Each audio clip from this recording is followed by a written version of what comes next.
Ayrı-ayrılıqda sizin kimi işləyib bir yerə yığırsınızsa nə gözəl bu. Hanım, bir dəqiqə üzr istəyirəm, sözünüzü kəsirəm.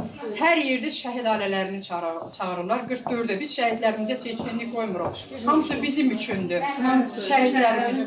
Amma unutmayaq ki, tarix 90-dan, tarix ortadan başlamır, başdan başlayır. 88-dən şəhid bacılarımızı çağırın, baxın, hansını tədbirlərə dəvət ediblər. Valideyn qalmayıb axı bu vaxta qədər. Heç bir valideyn yoxdur.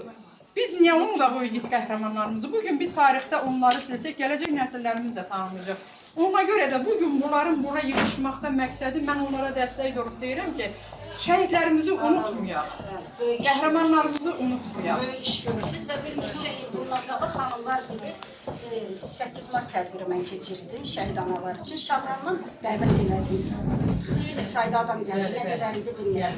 İnanırsınız, onların gözəl bir restoran idi. Mübarək Şadlıq Sarayı hesab edirəmsə. Onlar hamısı siz nə dedi? Dedi, hələ bizim də qədər belə bir yerə yığmayıb var. Bizə hələ şəhid ailəsi kimi belə diqqət göstərməyiblər.